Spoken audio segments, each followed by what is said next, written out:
آپ صلی اللہ علیہ وسلم کا فرمان ہے خمس فواسق، آپ نے فرمایا 5 ایسے جانور ہیں جو فواسق ہیں، یقتلن فی الحل والحرم، ان کو حل اور حرم ہر جگہ پر قتل کر دیا جائے، چاہے آپ نے احرام باندھا ہوا ہے اور آپ کو ان 5 جانوروں میں سے کوئی نظر آ جائے تو آپ اسے قتل کر دیں۔ اور ان 5 جانوروں کو فواسق قرار دیا گیا۔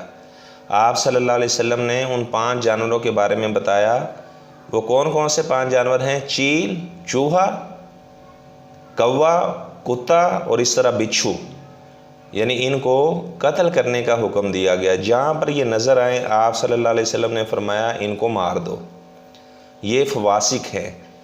تو چوہا، اس کو بھی مارنے کا حکم ہے، کیونکہ مدینے میں ایک دفعہ اس طرح ہوا کہ اس نے ایک دیا جل رہا تھا، اس سے جو بتی ہوتی ہے وہ لا کر کسی کی رضائی کے پاس رکھ دی تو سارے کا سارا گھر جل گیا۔ اس لیے آپ صلی اللہ علیہ وسلم نے فرمایا رات کو آگ کو بجھا کر سویا کرو، اس کا نقصان ہے۔ اور آپ صلی اللہ علیہ وسلم نے چوہیا کو فواسق قرار دیا۔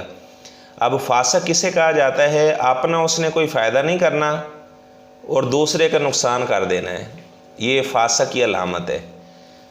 یعنی جو چوہا ہے، اب کسی کا گھر جل گیا، اس کا کیا فائدہ ہوا؟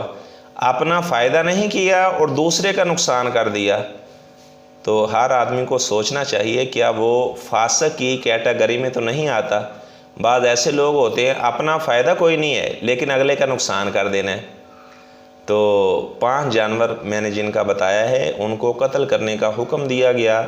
خمس فواسق یقتلن فی الحل والحرم، چیل، چوہا، کوا، کتا اور اس طرح بچھو۔ حتیٰ کہ نماز کے اندر بھی آپ صلی اللہ علیہ وسلم نے فرمایا کہ بچھو کو اور سانپ اگر آپ کو نظر آئیں، اقتل الحیہ، آپ نے فرمایا اس کو قتل کر دو۔ 2 سیاہ چیزوں کو، اقتل الاسودین، آپ نے فرمایا 2 سیاہ چیزیں اگر نماز میں آپ کو نظر آئیں قتل کر دو۔ ایک سانپ کا آپ صلی اللہ علیہ وسلم نے بتایا اور دوسرا عقرب یعنی بچھو کا آپ صلی اللہ علیہ وسلم نے ذکر کیا۔ اور اس طرح آپ صلی اللہ علیہ وسلم نے 4 چیزوں کو قتل کرنے سے منع کیا۔ آپ صلی اللہ علیہ وسلم نے فرمایا نملہ، قرآن مجید میں سورت بھی موجود ہے سورہ نمل، چونٹی کو قتل نہ کیا جائے۔ اور آپ صلی اللہ علیہ وسلم نے فرمایا نحل، شہد کی مکھی کو بھی قتل نہ کیا جائے۔ اور اس طرح آپ صلی اللہ علیہ وسلم نے فرمایا ہدہد جو پرندہ ہے اس کو بھی قتل نہ کیا جائے۔ اور آپ نے فرمایا وسرد، لٹورا، ممولا بھی جسے کہا جاتا ہے، یہ سبز رنگ کا ایک پرندہ ہوتا ہے، اس کو بھی قتل کرنے سے آپ صلی اللہ علیہ وسلم نے منع کیا۔